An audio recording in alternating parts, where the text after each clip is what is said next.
Hey guys, Pixel here. Just wanted to let you know, in the event you want to try and start your own podcast, Anchor FM is the way to go. It has the creation tools that allow you to record and edit your podcast right from your phone or computer. You can make money from your podcast with no minimum listenership. It has everything you need to make a podcast in one place. Anchor will distribute your podcast for you, so it can be heard on Spotify, Apple Podcasts, but many more as well. Ultimately, it is free, so it's no cost to you. So go ahead and download the free Anchor app or go to anchor.fm to get started.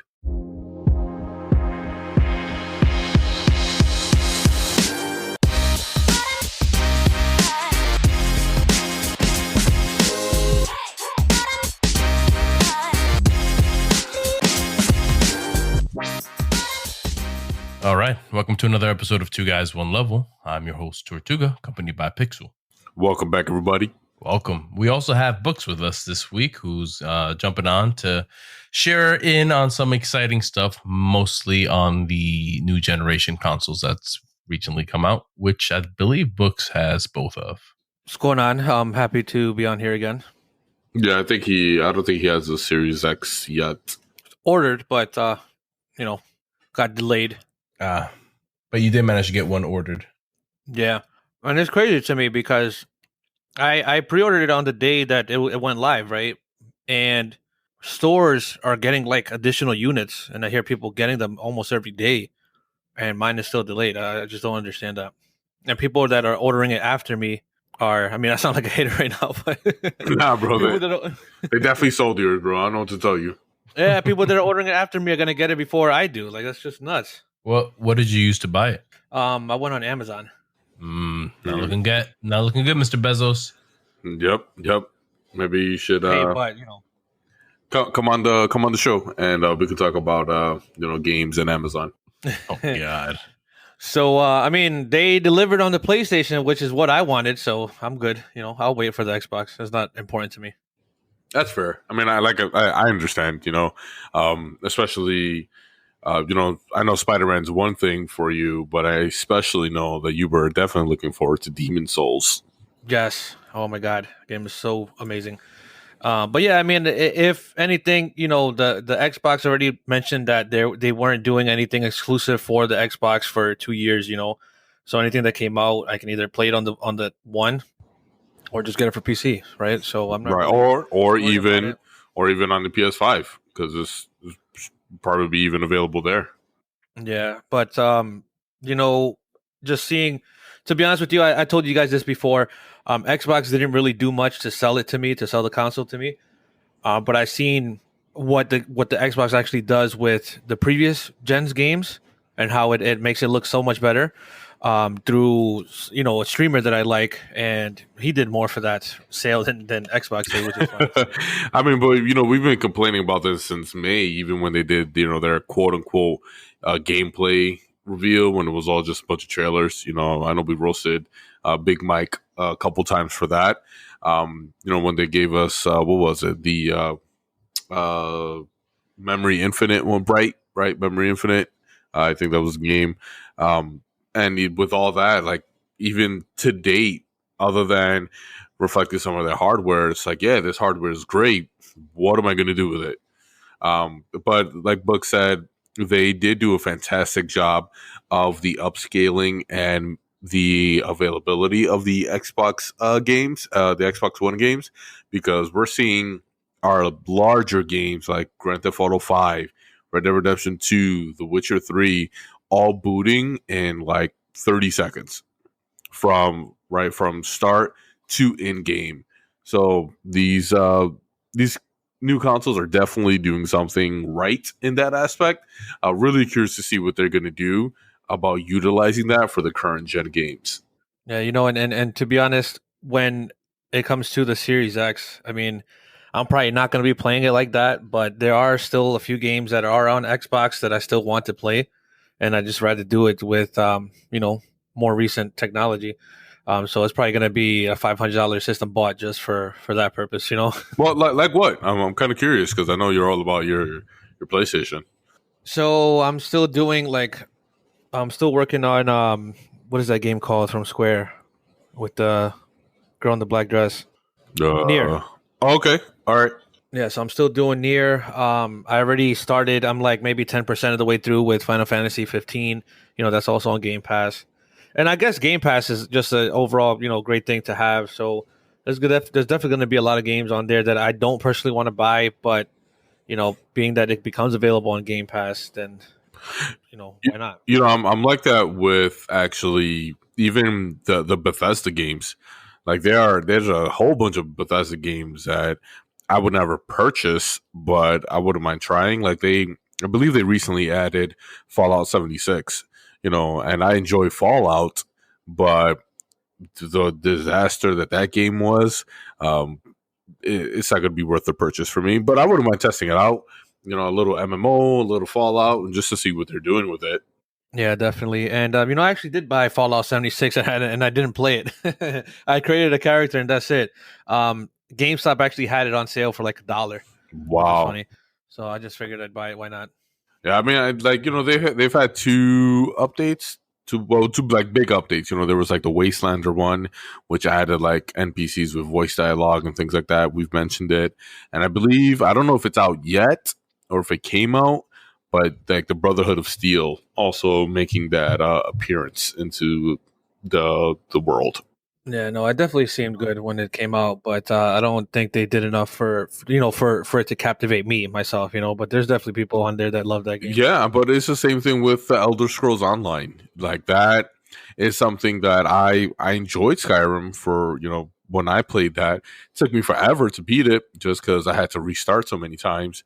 And it just, wasn't for me at the time. So I didn't beat it till like 8 years later or something like that. But I I thought I would enjoy, the online, the Elder Scrolls Online, but I didn't enjoy that either. So maybe it's something about those games are that for me personally, it would just have to stick to single player. I think Yeah, it's an maybe. age thing. Excuse you. I mean, because I'm in the same boat. I've been enjoying the single player games more than ever before. I remember when I was younger, if I had to choose between a game, if it was multiplayer versus a single player, I would go multiplayer 99% of the time. I think the only time I never, that I went against that was with the Mass Effect games, and that's I just bought it because I think I got it on sale, tried it out, and fell in love with it. I may even borrowed it, to be honest, because it's not a game that I heard of and then said this is what I need to buy day one. It's definitely something that I kind of was shown and fell in love with because of that. And now I'm the exact opposite. You give me two games, one's mostly multiplayer versus a game that's mostly single player. I'm probably going to pick the single player over the multiplayer. I hear you, man. I think it's just something like League are like really long games, right? What do they average? 30, 45 minutes? They used to almost always get to 45, but when I stopped playing, which was about 2 months ago, just haven't had time to put into it. A match can go anywhere between 15 minutes to 25 would be considered a long game now. The Really? way the game was set up, yeah. That's interesting. Okay, well, in that case, not too bad. But like I get it. I feel like there's more progression, satisfaction, I guess, with a single player game, which is what I feel. Like again, like I enjoy I enjoy some Valorant, but even Valorant, when I was at the peak of playing, I really had to decide. Did I really want to play the full 13 rounds or whatever? Because those games can be long Oh as yeah, well, So I mean, I enjoy the Spike Rush a lot, mainly for that reason, because it's 4 rounds, you got the weapons, and you just kind of go. So yeah. I hear you. Um, I did want to touch on one quick thing since we do have books here. I feel like this is a really good uh time for this. So with the month of November ending, and we're coming in on December, there are a couple games that are coming out. And both of these games actually reminded me of books. And one of them also reminded me of Tortuga here. So the first one that I wanted to talk about here was Empire of Sin. It's actually a new strategy game that's coming out. by Romero Games and Paradox Interactive. And this has an organized crime kind of feel taking place in 1920 Chicago. Now, I don't know if that setting works for you, books, but it is a tactical RPG.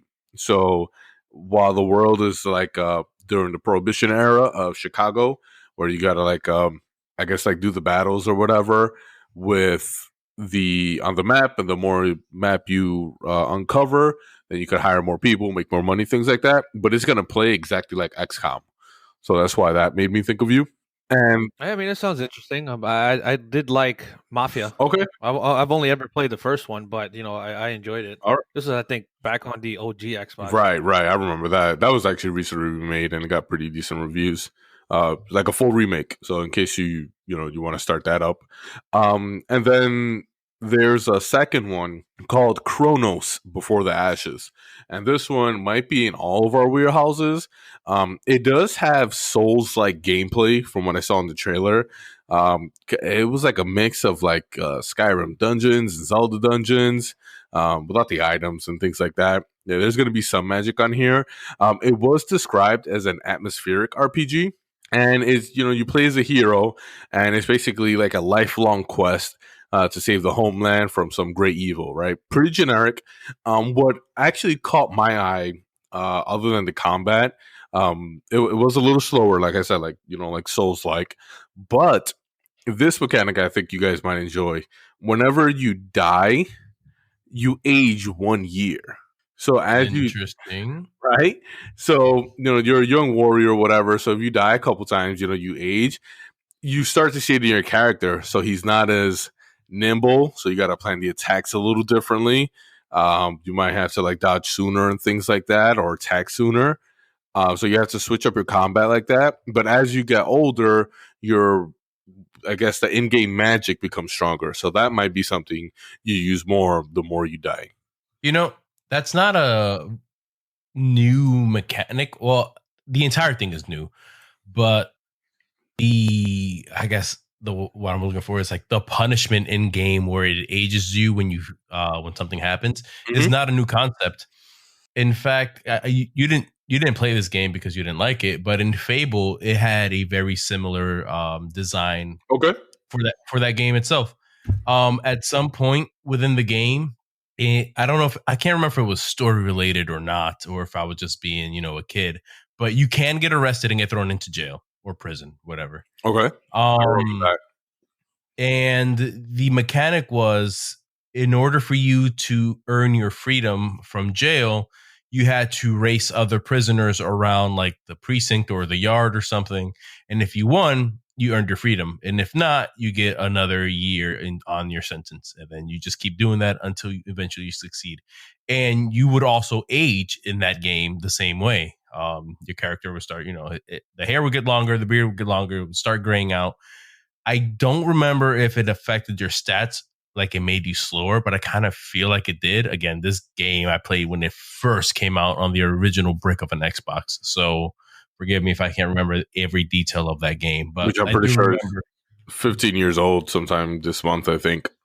The Yeah, Xbox. so I can definitely say that no, the Xbox is older than that. No, I mean the Xbox 360, my bad.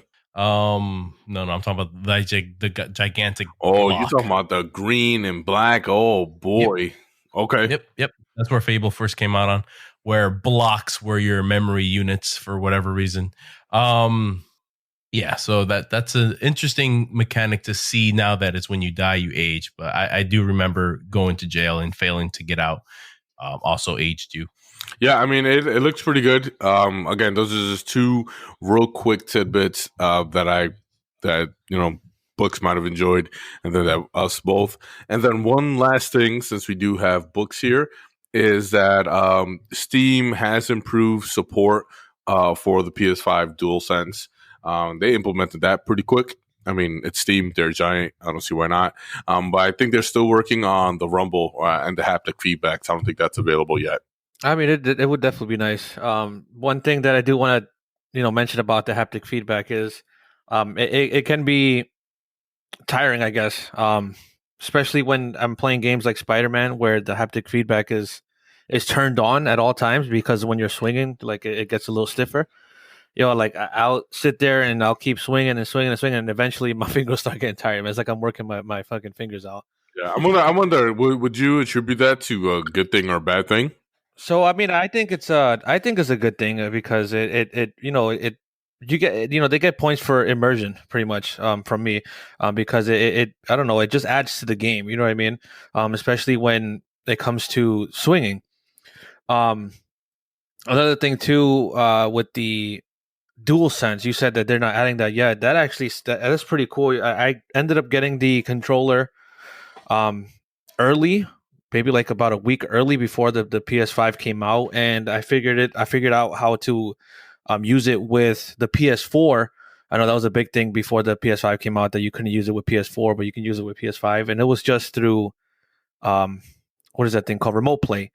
So I ended up playing, testing it out early, and it worked with FIFA, and that was the only game that I got it to get it to work with, and it was pretty cool. And then when I got the PS5, it automatically installed what is it, Astrobot, and the whole purpose of that game is to show how how they're gonna use the controller, and it was awesome. That was Man, pretty I cool. walked. Seeing how literally creating a game to show what the controller would be able to do. I think that was great innovation from Sony. Like really, 10 out of 10. Man, I don't mean to like. I mean, I don't know if that game was made to like actually have a story or whatever. I don't know if you consider this a spoiler, but there was just one part of the game where it like hail was coming down, right? And then you can hear it. Obviously, the since PS4, the controller had like a small speaker and it added like a little sound to it.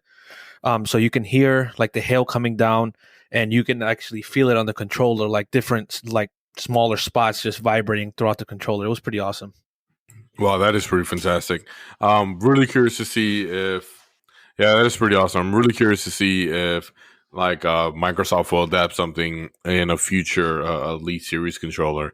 Because honestly, the Elite Series 2 is probably one of the best products they've ever put out, consoles included. Like this thing is just fantastic. So curious to see what other tech they'd be able to kind of squeeze in there. As well, as we go forward. Might not be exactly related to like the haptic feedback or like those vibrations and things like that, but seeing that Sony adopted the Microsoft Rumble feature is what they're using in the DualSense. Do you notice any similarities between the two controllers from that aspect? To be honest with you, I don't, because ever since I started playing Halo 3 on the 360, I turned vibration off for everything. Gotcha. So for years, this is the first time I'm actually playing with vibration. You know what I mean? So that's crazy. Well, yeah, Now that I know like a lot of people had it off for like the what do you call it, on the PS4 controller, because were uh they were all experiencing like breakdown, like the rumble would just stop working, like people were like really replacing like PS4 controllers like often because of that, like whatever multiplayer or single player, whenever they did use the vibration, that it would literally kill the remote. So Sony did go in a different direction with that, which is curious to see. So I mean, good on them. I'm glad you're enjoying it for real. I didn't really hear about that actually. To be honest with you, that's news to me. But that's not the reason why I would turn it off. I'm sure either you or Coyote has heard of this, or even some of our listeners or your listeners. Sorry. When trying to play competitively, you feel like the rumble, especially online, it can like get in the way. Like let's say if you're sniping, and for whatever reason your controller starts rumbling, and it can like throw you off your aim off or whatever. I'm pretty sure it's not that dramatic, or you know what I mean. But that's why I always kept it off. I just Funny you mentioned that. I remember Tortuga actually did mention that to me, and I called poppycock on it. But sure enough, I tested it out, and I know you are absolutely right. That is the thing where I'm pretty sure a lot of pro players do it. I don't know where he got it from, but that we just are. You can miss a shot off of the slightest rumble. So it's definitely a thing for sure. I don't know why you would think that was poppycock. It makes perfect sense. Your hand is vibrating while you're trying to get a precise, shot. How about you don't talk to me like that? All right. Old man yells at cloud. It's actually funny. Is definitely another plug. But Jake Baldino over at Game Ranks just did that joke on his last episode. So yeah, I'm definitely gonna try to clip this for him. Let him know that he has fans all over. Another bit from a Sony transition. I know we spoke about this previously, but Horizon Zero Dawn hit Steam a couple months ago, and it's actually hitting GOG this week. And this is pretty groundbreaking because it's the first of a first party Sony game to go on GOG. I just can't believe how much GOG is kind of like taking over this PC realm. They're just reaching into every pot, and that's honestly was their, current design, is that they want to be that platform where you can go for every single game and just, only have that one go to. And it's good. I enjoy the GOG platform. I do have pretty much everything that you can link on it, and it does make your life easier. You like really be surprised. Like short of actual desktop icon, having the platform there for something you may have missed for whatever reason, and it ports the games over for you. It is really a great thing. So you guys should definitely check out GOG Galaxy 2.0 if you aren't already. GOG sponsor us. That'd be great. So, quick question. I only recently, downloaded that client only because they had MK4. You guys both know how big of a Mortal Kombat fan I am. So, what do you mean by like it pretty much just paraphrasing here that it consolidates the other clients? Right. I guess? Basically, you go into the settings or whatever, and you put in your passwords for Epic, Steam. I don't know what else they have available. Those are pretty big main ones. Origin. Right. Yeah. So you could kind of like link those, so all the games would just be either in an installed section or in the all folder section, where you would just open GOG, click the game you want to play without having all these 4 or 5 launchers open.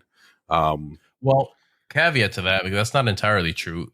GOG still opens those other agents and launchers in the background to make it happen. Right. But you don't have to have all 5 open, like to search for the games, essentially. Right. Yeah. So if you run into this situation where you're in so many platforms, you don't know where you bought a certain game, let's say Rocket League, even though it's available everywhere now for free, but let's say Rocket League, since it's on so many platforms and you didn't remember where to buy it, you could have gone on GOG, type in Rocket League, or it would be in your library, and it would go to the appropriate launcher that would fall under. Yeah. I guess that's cool. I mean, one thing that I thought was weird. I paused it, so keep going. Yeah, one thing that I thought was weird was let's say, for example, with Steam. Actually, no, this is exactly what happened to me. With Steam, I bought, what is that game called? South Park, right? The second one. And I didn't have Ubisoft, whatever, I'll call it Ubisoft. I didn't have it downloaded yet. Mm-hmm. And I bought it through Steam, and they made me download that client. Yes. And then every time, even if I start it through Steam, it'll open up Ubisoft Connect is called now. Yep. And start. Origin, same way. Rockstar, same way. They all do that. Yeah, Rockstar too. That's another one. Yep, I bought GTA 5 through Steam, and it did the same thing. GOG will make you do the same thing. If there's an overall platform that controls the running of that game, you will still need to download it from, like, GOG will point you to that direction and say that you need this for this game, and then you install it, and then it'll be linked. Yeah, I mean, even think about like Apex just got to Steam. Most people were playing it directly through Origin, but if you weren't, if you open it through Steam, it's gonna either make you install Origin if you don't have it already, or it will open it to launch the game. Yeah. So I mean that actually does make GOG sound pretty. It's more appealing. It is. Speaking of GOG, because I got to try one way or another to kind of throw it out there. With December, we have December 10th coming in, Cyberpunk 2077. Looks like this is the official release date for the last and final time. Pretty sure we will riot if it doesn't come out or another delay. But everything does look like it is set to come out. CD Projekt Red is still working on the day one patch, as is always, since there are physical copies already in warehouses, except for a straggler. As you guys know, I am definitely against spoilers. But there was a copy that did make its way into a couple players who were, a couple days ago, streamed 20 minutes of Cyberpunk 2077. Somehow they got access to the game and they were playing it on the PS4 Pro version. For those who are going to go ahead and look for these leaks, I refuse. I'm trying to avoid everything as possible. They didn't do much, but as is the internet, once it's on there, people were able to just take the content and they saved it and shared it all over. People were kind of losing their minds because they skipped most of the character creation. They didn't go like in depth, and they could have gotten crazy amount of views for this stuff. But they were able to show some of the prologue for the Nomad life path and what they did from that aspect. I'm not going to go into it honestly, but it was these guys definitely sounded, from what I read, that they were high on something. But yeah, there are some spoilers out there, so be careful. If they were able to get this, there's probably additional stuff that might be floating around there. Additionally, CD Projekt Red did also list out some additional system requirements for higher specs. And to start this off, I do want to go and say that if you do have an AMD card, Cyberpunk 2077 will not support ray tracing on AMD cards at launch. They are working on it, just won't be available at launch. But you can definitely find the additional requirements going from minimum system requirements to ultra, and then they add an additional category going for ray tracing minimum to ray tracing high, and then ray tracing ultra. I wonder. Yeah, that's. I find that strange that they're not ready for AMD ray tracing. I gotta agree with you, because it's not like AMD is new to the market. Like, I would have understood, even something going back to like the AMD 580, which is really when they started getting boosts to start competing with NVIDIA.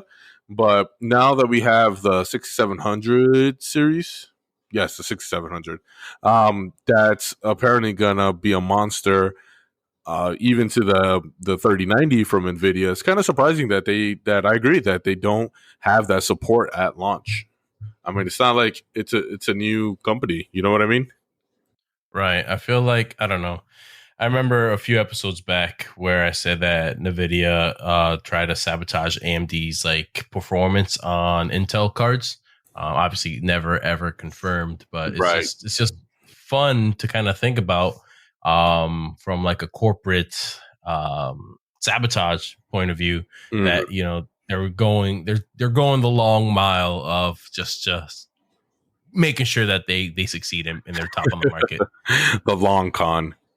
Yeah, it's just I would not be so surprised if that were the case. If some backroom deals are happening where that kind of stuff kind of got flown under the radar, so to speak. Mm-hmm.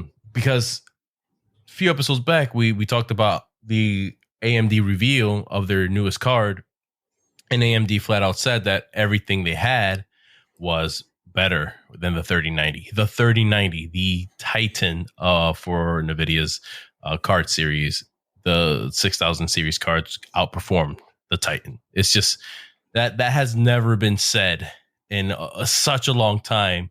And for something that just came out to automatically be second tier from just NVIDIA's collection, it's mind boggling. And now top anticipated game is now not ready for AMD. It's just there's I feel like there's something missing that we're not being told about.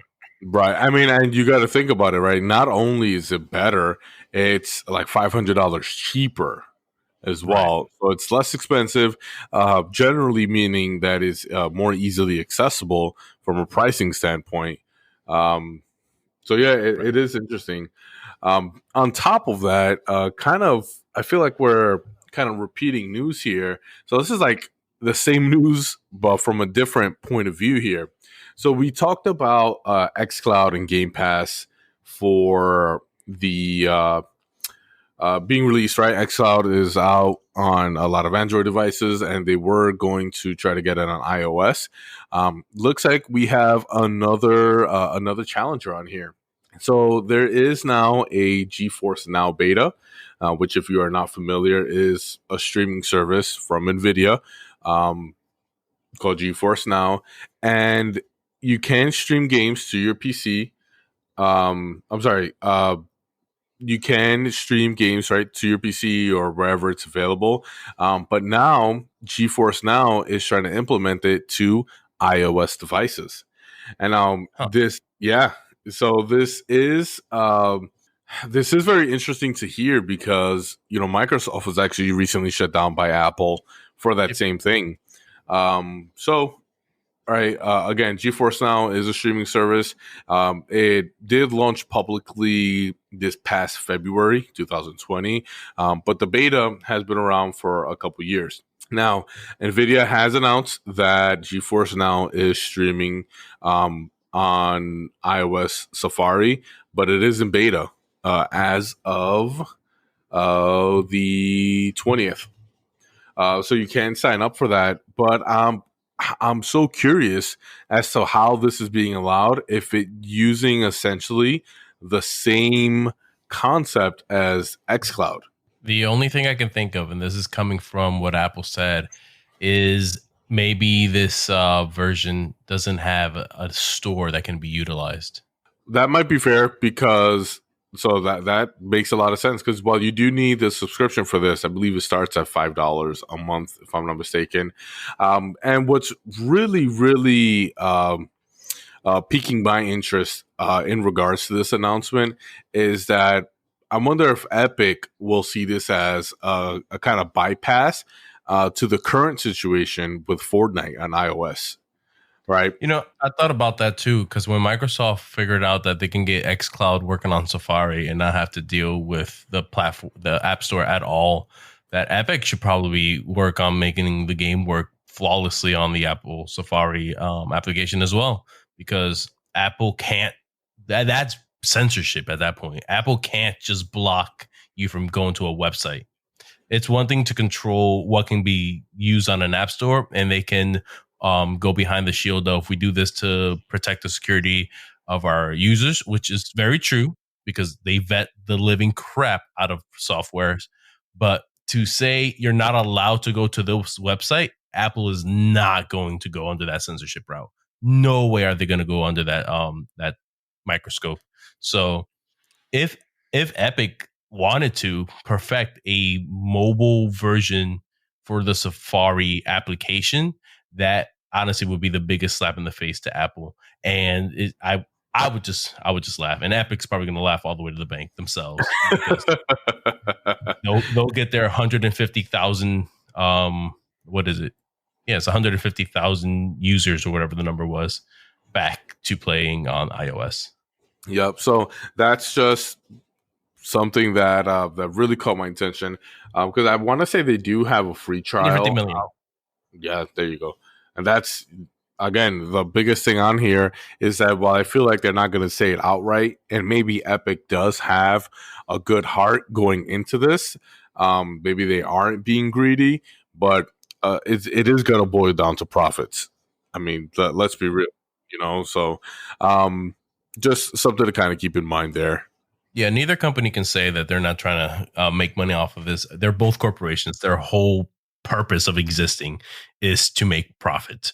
And Apple has, from the very beginning, taken 30% off the top of every transaction on anything from their App Store, except for a few. There are a handful of applications that don't get the full 30. Yeah, but I think they have like deals with those, like right. But for the most part, like Tortuga said, almost everyone does get that 30. I'm sorry, almost every other developer out there does get that 30% to Apple. Yep. And correct me if I'm wrong, but Steam has always taken 30% off the top, but they're moving or have moved to a tiered system that once you make reach a certain threshold, they start taking less and less. That was a big thing a while ago. I want to say you are correct that they do normally take around 30% of all game sales. There were some exceptions with like smaller developers.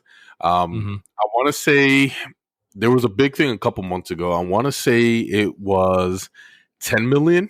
Right? Something like that. Yeah. But then as you go higher, I think that's where the tiers start. Don't Please correct me if I'm wrong, but I want to say somewhere between 10 to 50 million. It goes down to 25%. And then every sale after the 50 million goes down to 20%. So essentially, your game has to boom for you to keep more of the profits. Right. And I mean, we can Google it and see what it is, but this is a podcast. It's a platform for conversation, right? Right.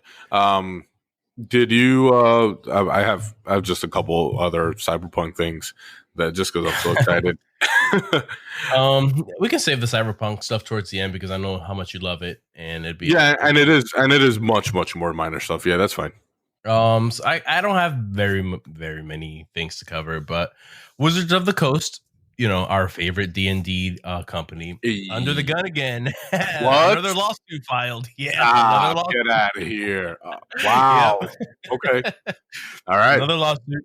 Is it our favorite or the only? Yeah, that was the joke, Books. That's like when you have your only child and you tell them every day, "You're my favorite kid." R/whoosh. I mean, I don't know. You are into this way more than I am. Wizards is the only one that you can legally purchase. D&D content.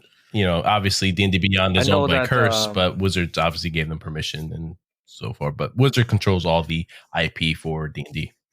Yeah, all the official stuff. I know Wizards of the Coast was the first like place that I've ever bought. Where it was the place where I bought my first Pokemon TCG pack. Wow. What was? Wizards of the Coast, apparently. What you said? Wizards of the Coast, yeah. I did not know that. What's the thing? They had a physical store. I was like maybe 8, 9, 10. Oh, it was a hobby shop. They had a physical store, yeah, and they had it in the Roosevelt Field Mall. Yeah. They're a hobby shop. Yeah, they still exist. They're still around. Not in that mall though, but yeah. So they're under the gun again. They're being sued by Gale Force 9. And basically what this lawsuit is around is they hired Gale Force 9 to basically translate their popular books like the Player Handbook, the DMG, many modules and adventure books for multiple languages. I think it was Spanish, Italian, German. It was a whole list of them. So they hired Gale Force 9 to basically rewrite all these books in the appropriate language, respectively, right? Gale Force 9 did so. They translated everything, and they handed it over to Wizards of the Coast for review. And Wizards of the Coast approved everything and, sent it back to Gale Force 9, say, all right, we're going to release this stuff end of 2021. December something 2021 is when we're going to release the stuff and sell it out. A few months ago, they go to Gale Force 9 and say, okay, we don't want to do that. We want to change it to December 2020. Bro. Or they wanted to end the contract December 2020. The contract, not to sell. The contract was supposed to end December 21st or December 2021. And now they wanted their contract to end December 2020 of this year. They wanted to break out the contract. And Gale Force Sun's like, no, we are going to keep our contract, and you doing so will break contract. So now they're suing them for $950,000. No, Wizards of I got a little bit more. Mm-hmm. Now, and Wizards of the Coast is saying, well, you guys sold us kind of like under par, not to standard translations. The translations you gave us, some of it is crap or the wording is wrong and some of it doesn't make sense and there's confusion the way it was written, this, that, or the other. And Gale Force 9 rebuttal was, yes, And this was all in our reports with the issues that we were having with the translation because it didn't translate properly due to like language rules. So when we asked you, what do you want us to do? You said just print it anyways. That's what we did. So you can't really throw that in our face. But Wizards of the Coast is saying, well, that's crappy work. So we want to break contract in 2020. So Gale Force 9's only action at this point was to let the courts handle it because, they try to work it, within themselves, and Wizards is saying, nah, we don't want to do that. So Gale Force 9 did the only thing they had left and was to go through the court system. I apologize, Books, real quick. Now, if I'm not mistaken, I vaguely remember the name. Weren't they working with them for like years upon years? I think when I first started like really getting into D&D with you, their name came across for me a couple times. Yeah, this is not a new working relationship. Wow, that's insane. Mm-hmm. The only thing I want to know is if they are making an audio book, pretty much, because that shit sounds so metal.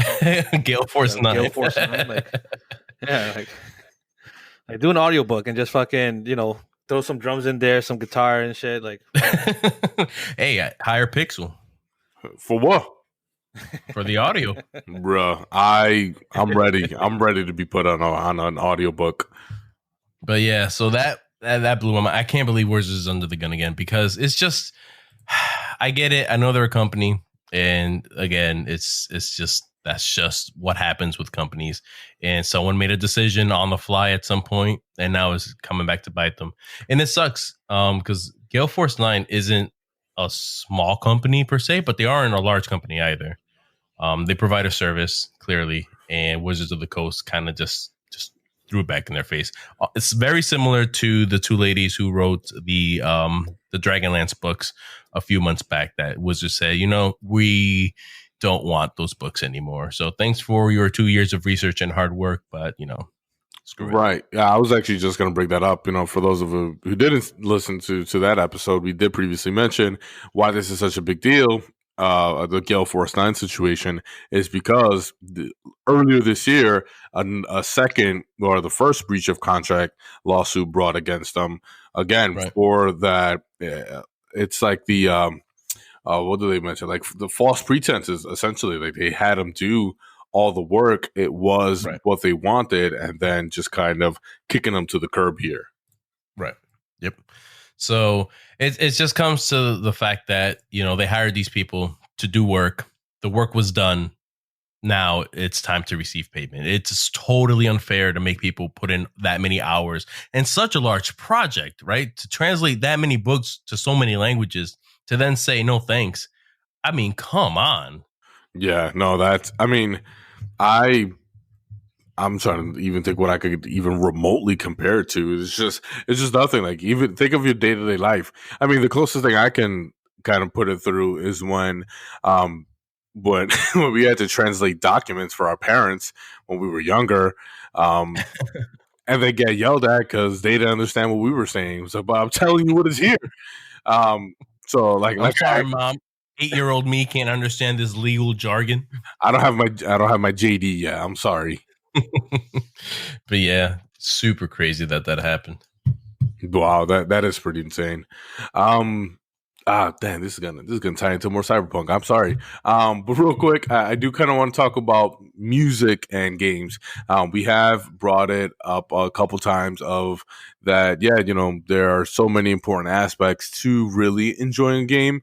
But with the Last Night City Wire, there was 6 songs from artists that and songs that will be in the game that were released.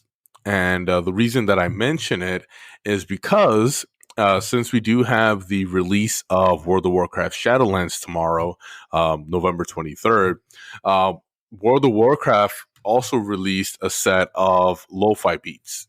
Oh yeah, I saw that.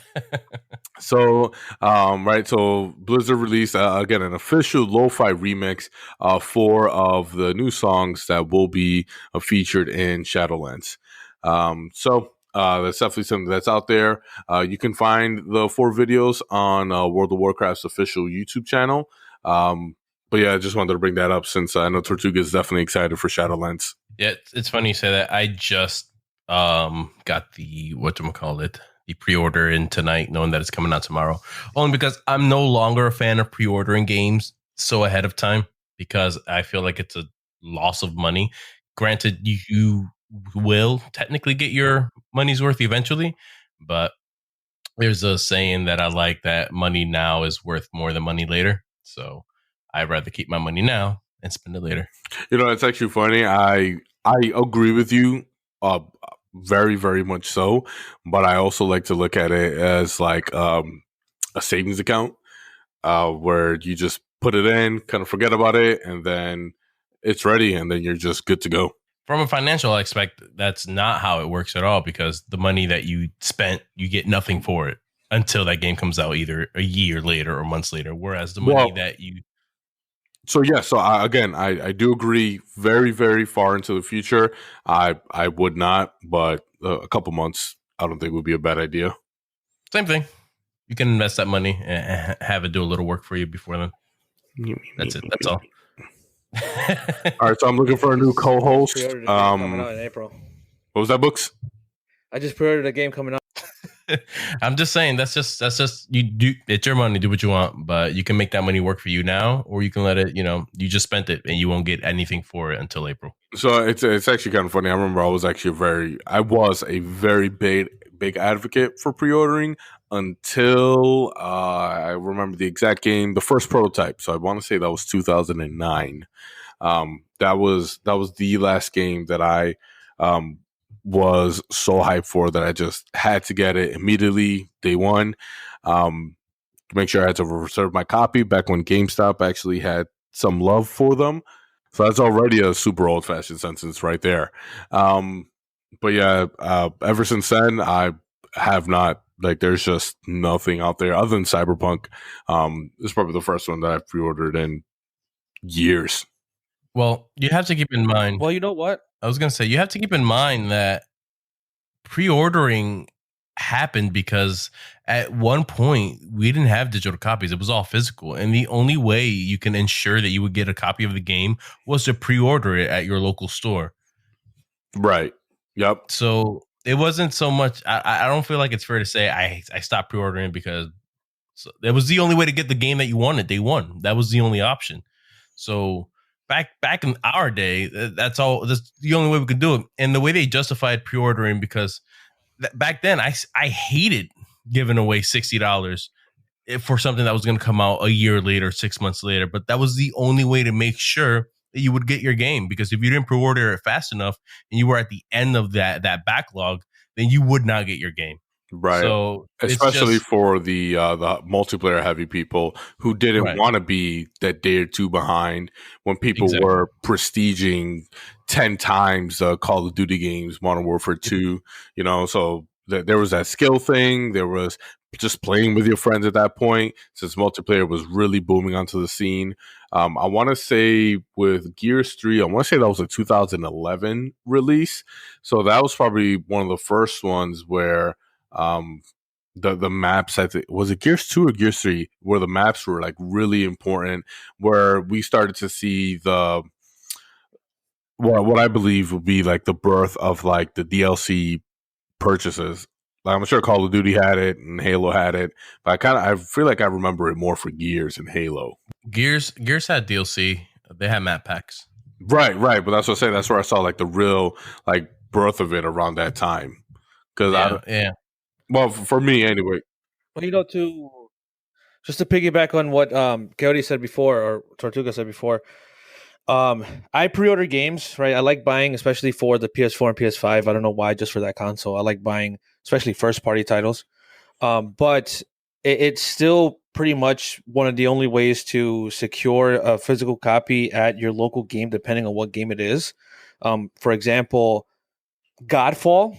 That was a game that appeared to be good. I actually didn't end up getting it, but I did pre-order it, and the guy at GameStop actually told me that the only reason they had one for me is because they only ordered, right, exactly. Right. Well, but then you also have to remember, GameStop does not care for new games. their business models has always been used. So that would definitely make a lot of sense. They will probably have a lot more the following week because, like I mentioned in the chat, I as soon as I saw official gameplay, I knew that wasn't going to be your type of game, just based on conversations we've had previously. But I'm sure if you were to go now to test the game, if you wanted to buy a used copy for whatever reason, it's going to be in troves because of people returning it after. And then. So, Mhm. so I just want to add real quick. So yes, going to your local game store, even though GameStop is a freaking chain, but well, going to your local game store to get a physical copy of a game and pre-ordering being the only way to do that, I understand, that you would do that, but to kind of throw in that I too used to pre-order games, and again because we had to, and I was on the physical train for years. I think this is the first year where I said I don't want physical games anymore. So what was that? About 5 year span since digital became more dominant versus physical games. But the way I got around it was with Amazon.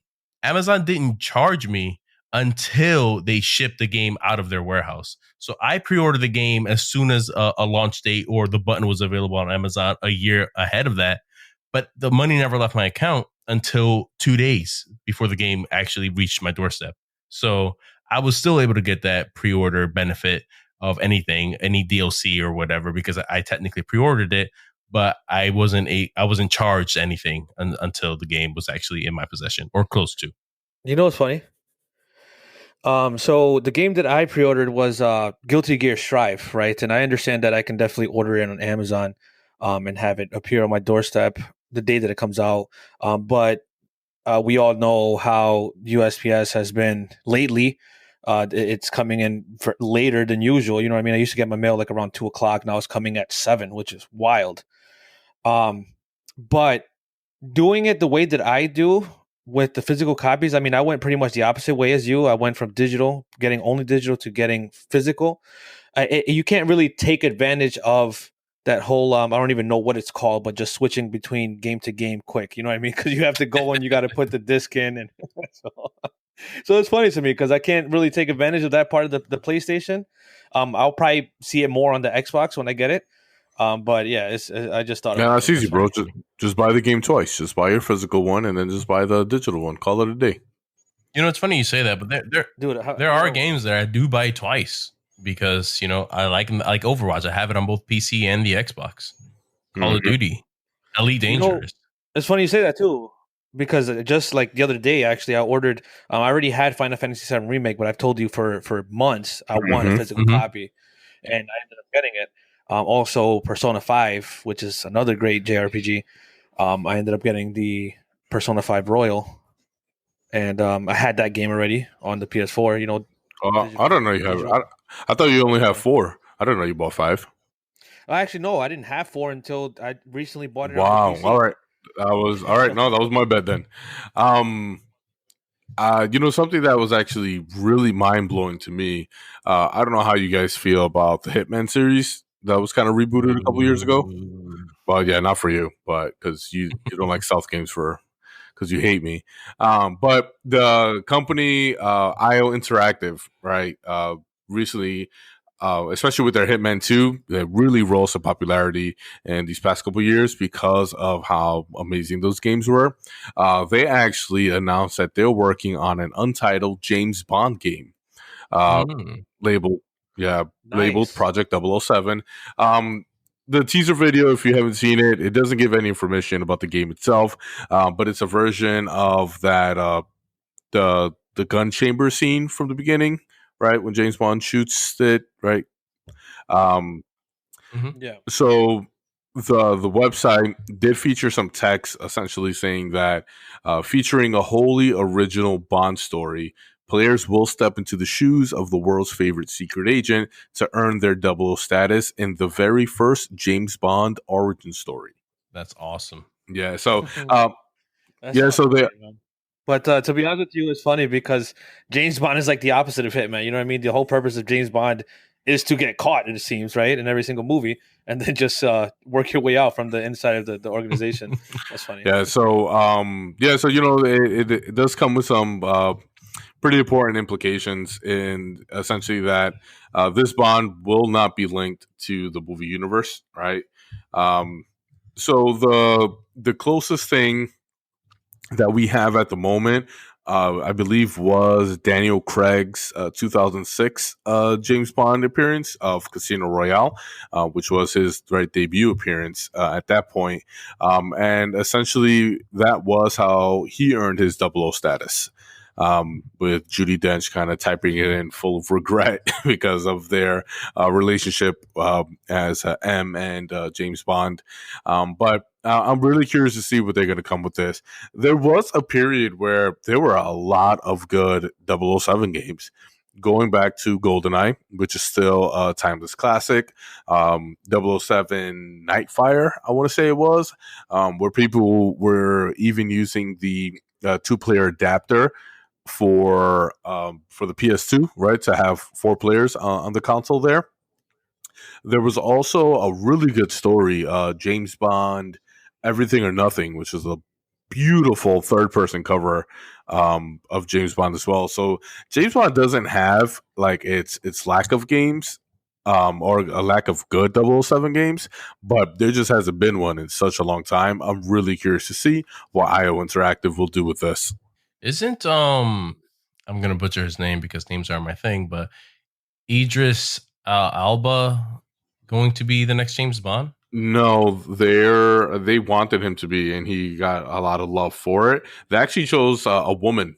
Interesting. I did not hear that. Yeah, so that it was great. I'm trying to remember where I remember her from. It's she's gonna be in the new No Time to Die. Um, and I do not remember her name, and I feel like a terrible person now. Thanks. Today I learned I'm a terrible person. Well, it was just so big, right? Because Daniel Craig, as fantastic as he is, he's not a fan of the persona, the 007 persona. Gotcha. So I know he wants to leave, but I'm pretty sure this is going to be his final film, and someone else, and I forgot what her name is. Nomi, I think is what. Oh yeah, here we go. Lashana Rashida Lynch is the actress. I have no idea who that is. Yeah, I'm not too sure either. But she did appear more recently in the Captain Marvel movie. So did 100 other people. Right, but I'm saying that's her most recent appearance. Okay. Well, that means nothing to me because names are my thing. Maybe I'll if I see a face, I can probably recognize her. Books. So this thing might resonate with you a little bit. The Big House, the tournament group. I don't know if you've heard of them before. I have not. Well, they specialize in Smash Brothers tournaments. Nintendo sent them recently a cease and desist because they wanted to host a Smash Brothers Melee tournament online, which we know is not a thing because that game didn't exist with online capabilities. And they were using a program called Slippy, which basically allowed them to host an online tournament with the contestants. And Nintendo said you can't do that. Cease and desist. Now, Nintendo usually gets a lot of backlash for doing this because they put cease and desist left and right. Their legal team is working 100-hour weeks just to make sure that nothing is ever out in the public domain longer than it should be. But it turns out that this time it really isn't Nintendo's kind of like fault for doing what they did. So they put out a statement almost immediately saying, we love these tournaments. We love that the community has these tournaments and, that there's a competitive scene for even a game as old as Melee, right? They love that. They don't want to see that go away. However, because they were using a third-party system or software to make it happen that Nintendo has no control or oversight over. I know oversight over is weird. they couldn't allow it to happen because that's just that it goes against all of their terms of service and agreements. And initially, when Big House announced that they were going to do it using this program, Nintendo did reach out to them and say, "Hey, that's not an approved software. Don't host it. Don't use that program to host it, or what have you." And the Big House completely ignored Nintendo, and Nintendo then reacted accordingly by sending a cease and desist, which the Big House immediately after saying, "We have to listen to this because we can't afford lawyers to go against Nintendo." So yeah, so I found that interesting. I thought you might have known who the Big House was, but apparently not. Yeah, Nintendo doing what they do best. Well, actually, I already, I heard this actually, and I'm not really much. I love Smash Bros, but when it comes to like playing it online or competitively or anything like that, I'm not really, That's into fair. it that much. The game that I pre-ordered in April, I don't know if I told you, it was Guilty Gear Strive. So it's a new Guilty Gear. They reworked that whole system there. It looks awesome, right? So games like that, I'm into more. You know what I Gotcha. mean? But again, Smash Bros is fun. I'm not taking anything away from that. Um, I did want to download that program, Slippy, but I'm scared of downloading mods. You know what I mean? I don't know what it is. Um, but they recently added. I know they added the rollback netcode to Smash Bros Melee, so it's definitely playing much better Yeah. online. So I'm gonna see what I don't know. I don't know what can like ease my mind when it comes to mods. I just feel like it's just gonna mess up. Honestly, the best thing you can do, I know this is kind of tricky, is getting them from an official site. Like Nexus Mods is probably one of the more popular ones because they vet theirs as well, So that'll probably be the safest bet to do. Other than that, it's really trying to get it from whatever third party site that you're trying to get, if they have an official website as well, because usually they'll have like ratings, downloads, and you could just Google it and people will tell you. There are people who use these things pretty often, so if it is a bad program, the internet will tell you to avoid it. The other thing that I was gonna say Yeah, man. Well, is if that's something you're worried about, you can always create a backup of your computer and then install it. And if it breaks your computer, you go back to your backup.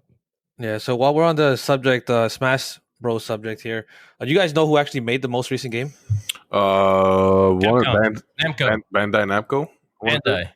Bandai Namco. Yeah, that's crazy. Yeah, I didn't find out until like months after the game came out, but that's pretty crazy in my opinion. I think they started doing it since after Brawl, or since Brawl. Maybe I'm not It's sure. kind of funny. I mean, it could have been since. It could have been since Brawl too, because I remember the cease and desist that Nintendo did with Project M.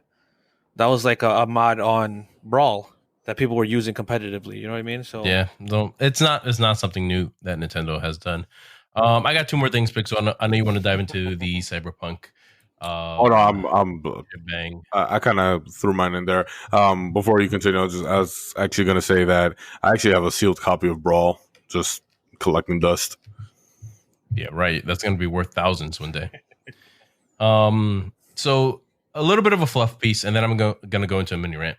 Elon Musk recently thanked video games as the reason he is a billionaire.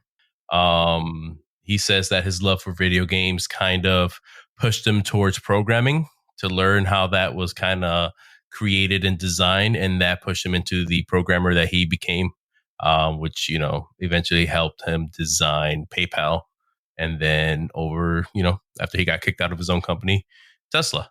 So that's pretty interesting that he kind of goes back into saying that video games propelled him towards the success that he's currently having. So I found that interesting. That's pretty interesting. That's awesome. I mean, I'm sure having a stock in what was it, Amazon? I want to say that's how he got his big break. But yeah, I'm glad video games are able to help. You're welcome. And then my rant, tying into the whole fact that Shadowlands finally comes out tomorrow. Well, by the time this airs, it'll be release day. With that comes all the in-game mods, right? I don't know anyone who plays World of Warcraft without a mod. I've seen some streamers do it, and it creeps me out every time when I see the generic Blizzard everything. So I have, my mods that makes my gaming life easier. And back in the day, to have the mods working, when I started, you needed to have Curse, the Curse application on there. Download. Hey. You would download it through CurseForge. CurseForge would then push it to the Curse app. The Curse app would then push it to World of Warcraft. At some point or another, Twitch, aka Amazon, purchased Curse. So then all of those applications went over to the Twitch app, where you can currently watch streamers, and that's also where the CurseForge applications kind of went towards. Now, well, not now. This actually happened last year, but now Overwolf purchased Curse. And if you've ever dealt with Overwolf, you know that they are a horrible application to have to deal with when it comes to gaming. Yikes. They are literally the worst in everything they try to do. And you know what sucks about it is they do come out with some very innovative like ideas, right? Overwolf initially came out as an overlay UI that would basically kind of help you out on certain games. It would just give you additional UIs to play around with. For example, with League of Legends, before it was added into the game, if you had Overwolf installed, you were able to kind of keep track of the timers for dragons, barons, the enemy buffs, the red buffs. Like they were just overlay that you can interact with and keep track of timers. Super, super useful tool. An amazing thing to have. But Overwolf was such a resource hog, worse than Google Chrome, where it would literally bog down your system. So it made it kind of like counterproductive to have something like that, something useful running, but it would take away from the performance of the game. So, you know, it made things easier to play with. It made things, gave you that ease of use, but then it also kind of wore down your system and didn't give you exactly everything that you're trying to put into in a game. Now they're going to control where the mods are stored and updated, and that sucks so much. I grind my teeth just thinking about having to re-download Overwolf to keep up with my mods. Of course, I do have the option to manually update my mods by going to every single modular website and then updating the latest version and manually checking myself if new updates are out there. But I really don't want to go through that hassle. So it's just, I don't know. I'm currently caught in that limbo state. I'm probably going to do the Overwolf thing to see if maybe they worked on their performance issues, but something tells me that they haven't. The other thing that sucks with Overwolf is the adware is out of control. It's ads galore. It's literally the worst program you can put on your system for gaming. And I know a lot of people have it because of all the cool things that you get. It's almost not worth it because of the performance issues that comes with it. That's You could say that Overwolf is the Yui Bowl of bruh. applications, right? We actually talked about him a couple episodes. I know you don't listen to us because you hate us, but we actually did bring that up because we were talking about the Monster Hunter movie that's coming out. And that actually has been a little bit of an update to that, but that he actually wanted to do it. And God, who owns it? Is it Capcom? God, I forgot what. Yeah. There was. I'm thinking. I'm trying to think. There was something else. Oh, you know what? I think we went into Blizzard. I think that's what happened because Blizzard told them we'd rather anybody but you. But there was a minor update to the Monster Hunter movie. They kind of released what the Palico is going to look like. And it does look half fed. I'm not gonna lie. They did pretty good with the CGI. I'm still not too sure how the movie is gonna do itself. I do have high hopes for it because, as you know, we always mention we need more video game in other media. But yeah, to kind of piggyback off of Tortuga's Overwolf rant over there, there's actually a second big piece of news.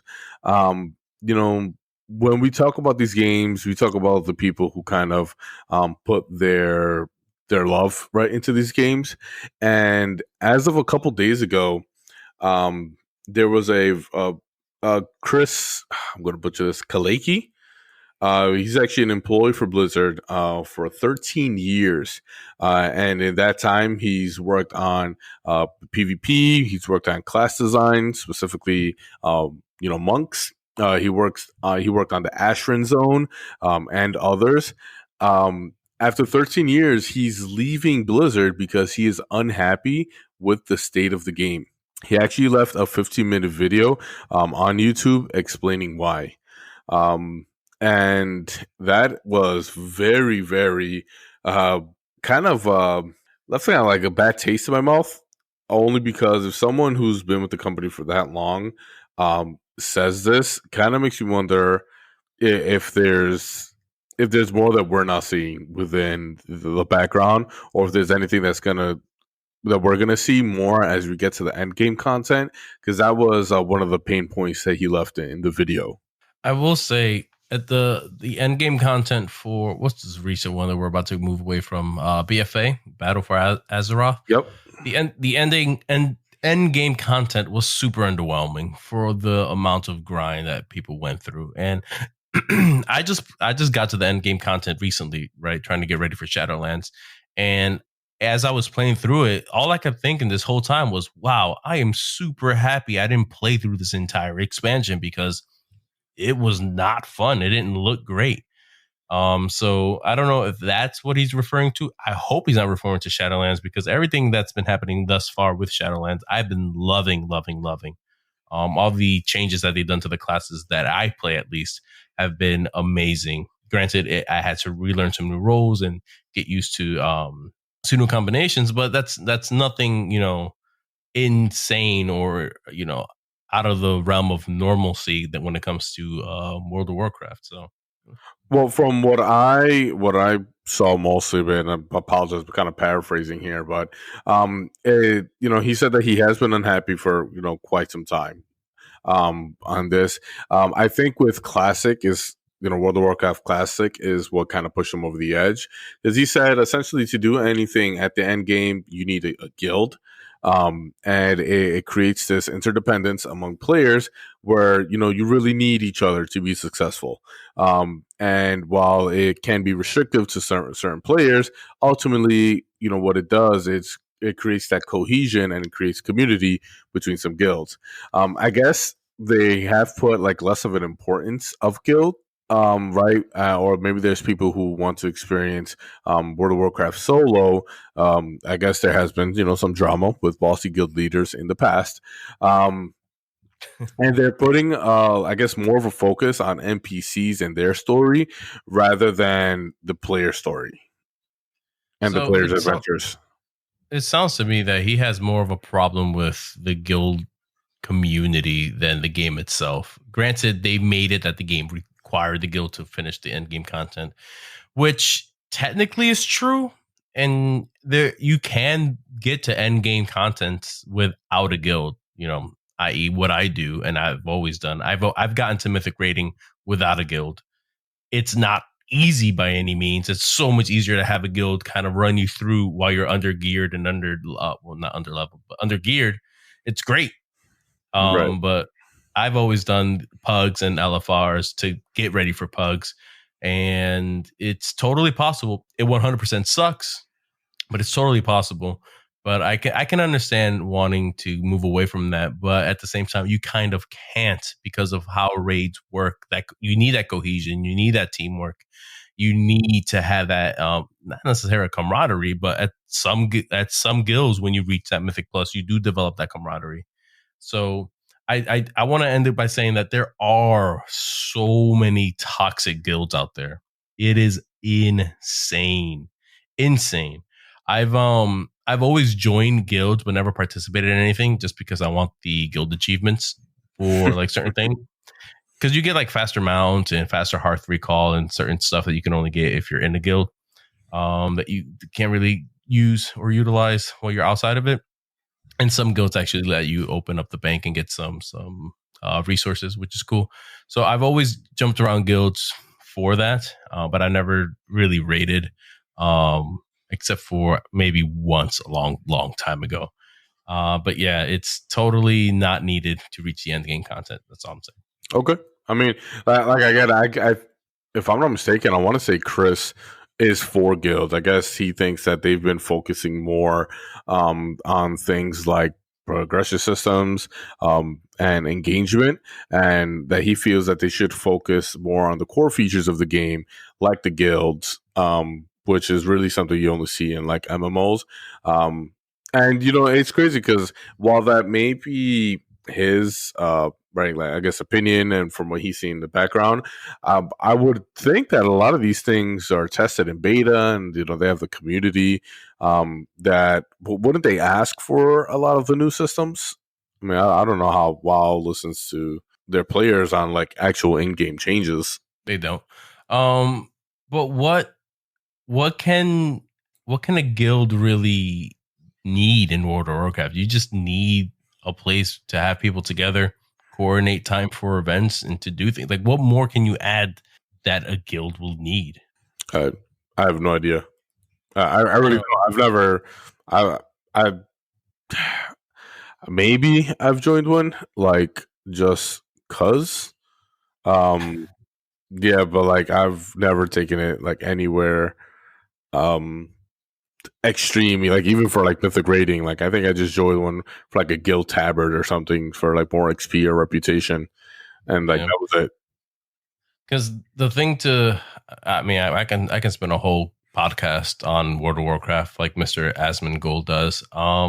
The only thing that I can think of is, it's so much easier to get to mythic rating when you're in a guild, right? It's just that much easier. You can do 10-man raids in the guild. And the reason why I don't do guild rating is because it's like having a second job. It Right. really is. You have to log in for so many hours to farm resources, right? Because you need to make flasks, or you need to make what's it called, the feasts, make food, right? Flasks and food, which give you certain bonuses, or you farm resources that other people can utilize to then sell in the market to bring gold into the guild. Like it really becomes a job. The guild is a business, and you're trying to have enough money to support all the staff, i.e., the guild members, right? It becomes a second job, and a lot of people take it to that extreme where they treat it like a job. And you have just like in the real world, you have managers that you don't like and take things way too far. And they suck the fun out of the game. I've seen it so many times.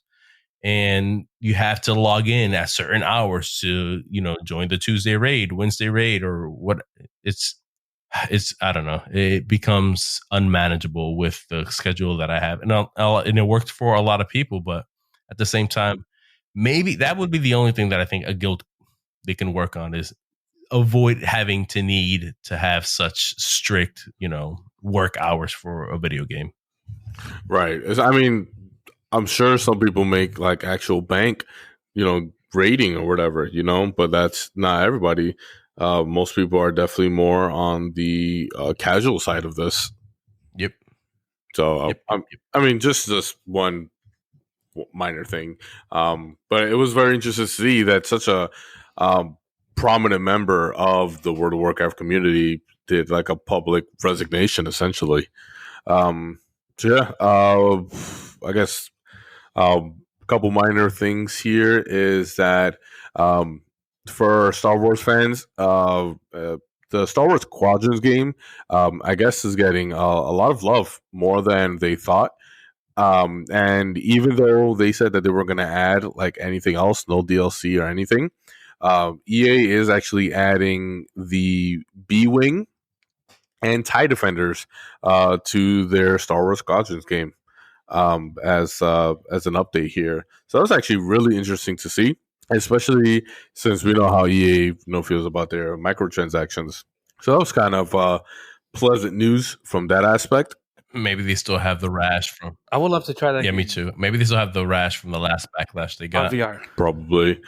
And last thing that I had here is to kind of cap me off with my last little Cyberpunk fix is that if doesn't matter what platform you are on, if you or wherever you purchase Cyberpunk 2077, if you link your game to your GOG account, you actually do get some free in-game clothing.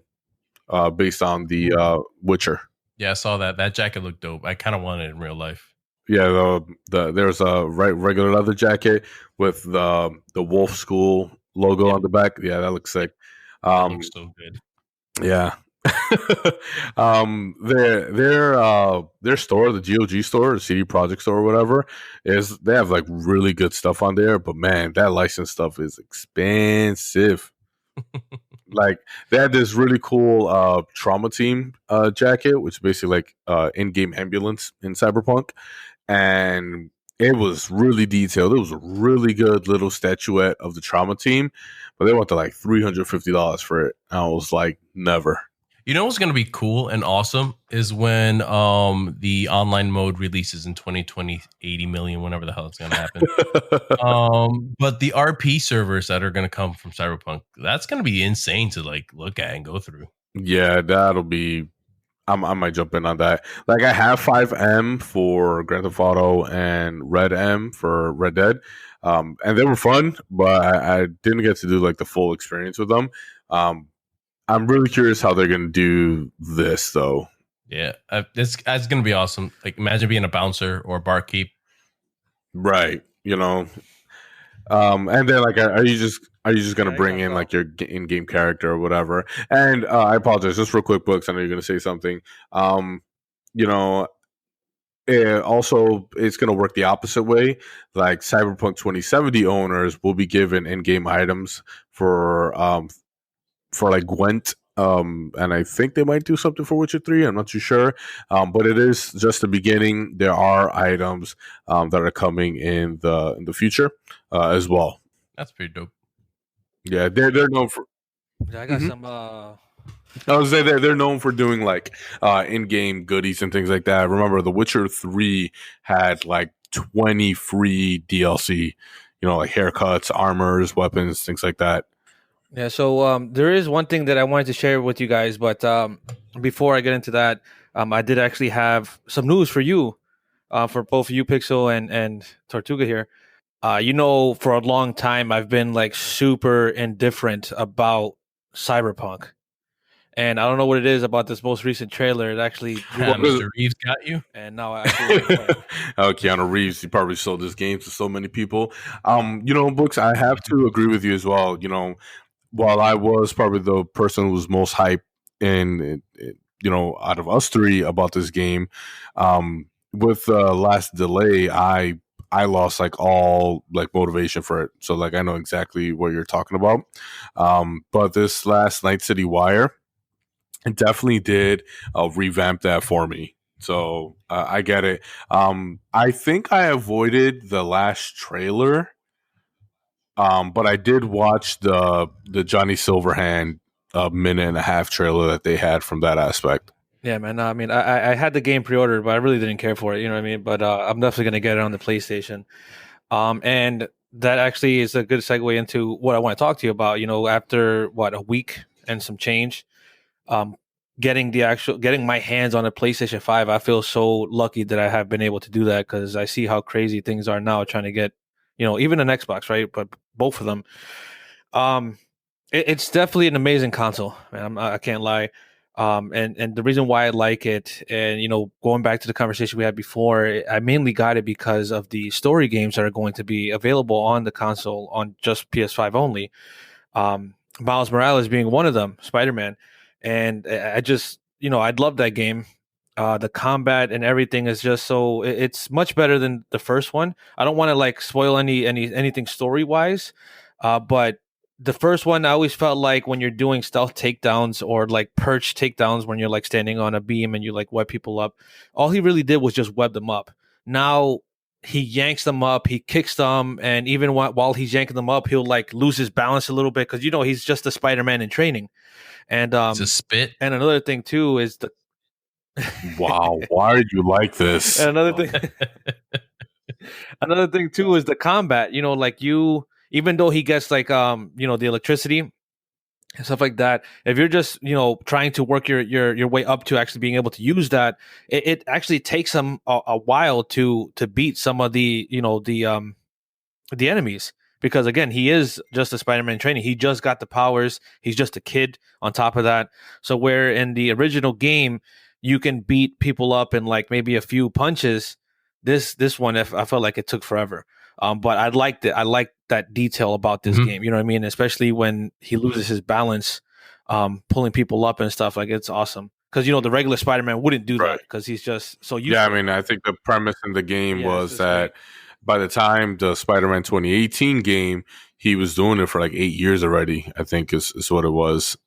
Yeah, now he's mentioned something about it. I think he says like 8 or 9 years that he's been doing it, coming, in this actual game. Yeah, but we all know, he started teenager. when he was exactly 15. Yeah, so and then getting into the other game that I bought, I know I mentioned Godfall, but I actually didn't buy it because of something that you said, that it was similar to Marvel's Avengers. Demon Souls, dude. Oh my god. I have never played a game, maybe only the other Souls games, but I have never played a game where when you finally beat the boss, it just feels so satisfying. It's crazy. That game is hard as hell. I'm telling you, man. Like, I just felt it in my soul. Like, I knew it wasn't going to be for you. I did want to mention, like, I don't know how much you play with the Darksiders series, but Darksiders 3 does have similar combat.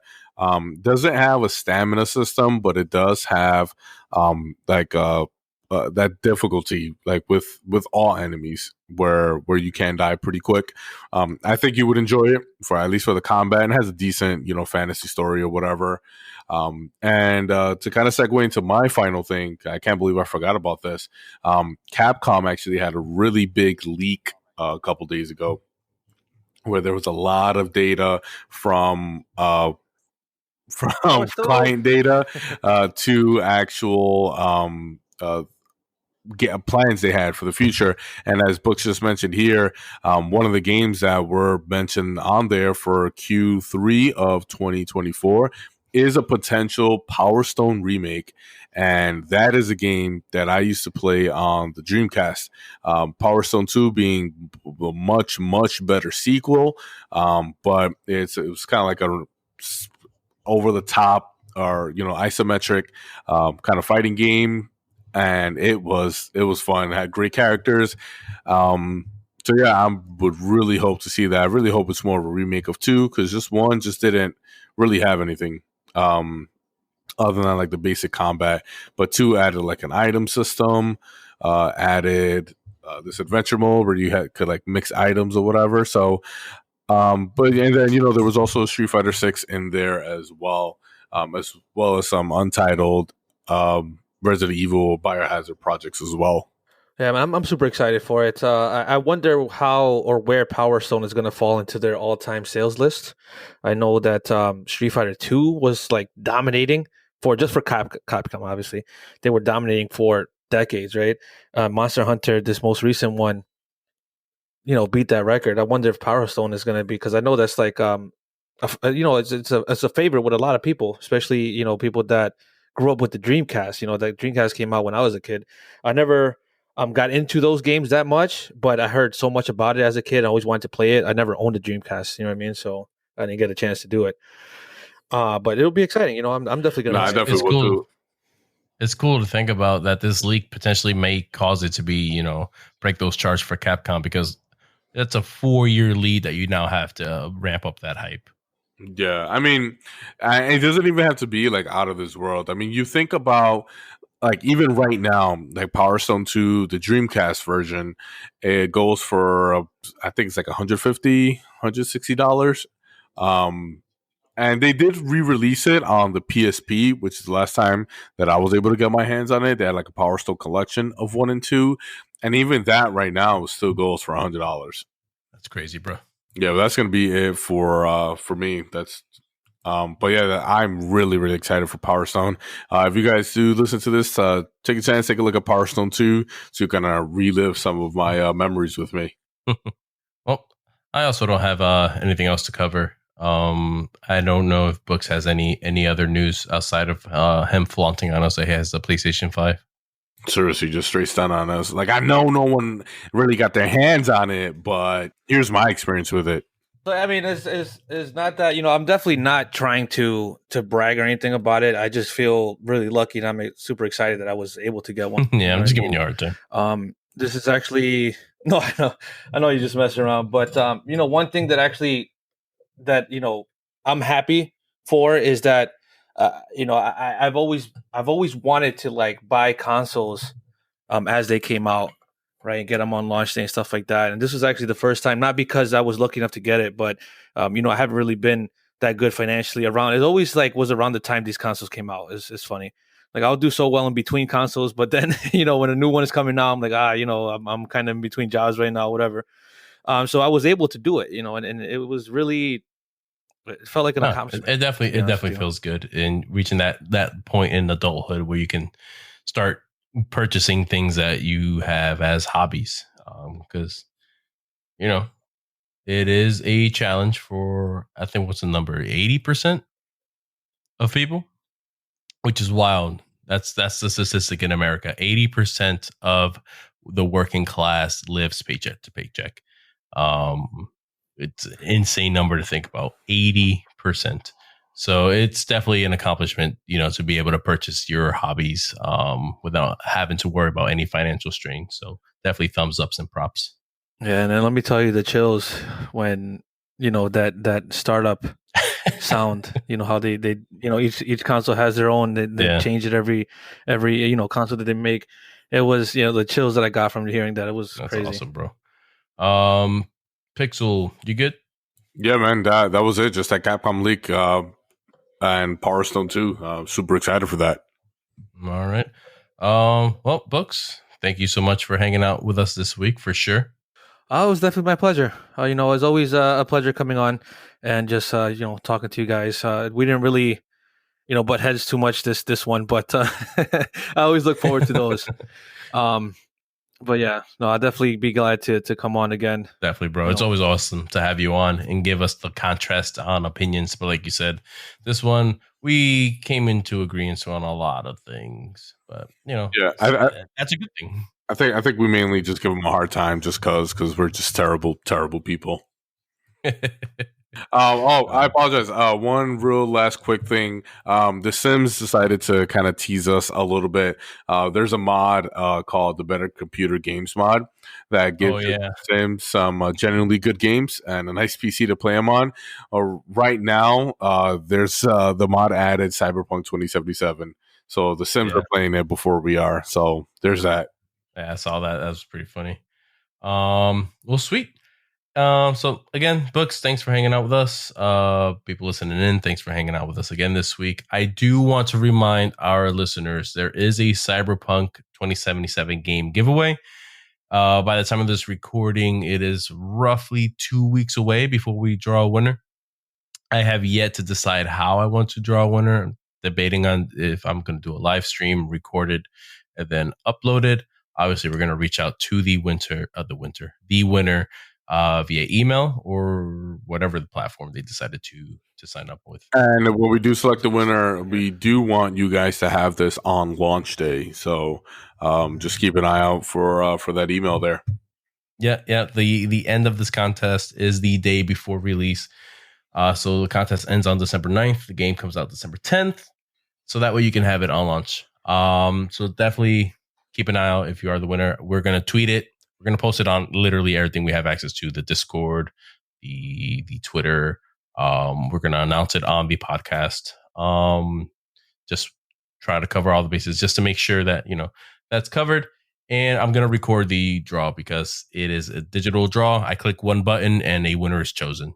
That's how it works, and I want it to be shown and transparent how fair it is and what have you. Because a lot of the time I am super sketched about when people do game giveaways and it's like, oh, so and so won. I'm like, but did they though? Did they So though? Insert Thor GIF Thor and and you know, Hubble what'd be Game cool. of Thrones. It'd be cool. Marbles. I don't know if you can add them without them being in your stream, but there's a game called Marbles. I think it's Marbles on stream. Yeah, and each person gets their own marble, and there's like Mm-hmm. this whole course, and whoever I see. Yeah, I see that's a lot awesome. of streamers use that as a way to do in-stream giveaways for like game time for WoW or anything. Literally, just you come in, you exclamation point play, and you move over to the IO, which is an awesome system. But that wouldn't work with this. But it would be fun to do like a live game giveaway. But yeah, Yeah, that's what I'm saying. If there's a way to just add them without, but that would be a lot of people. Probably. Yeah. So, We're at Never mind. 3,400 plus entries already. So yeah, it's insane. So definitely, if you haven't, please sign up. Keep in mind that you can sign up once you just like 11 ways or something to enter.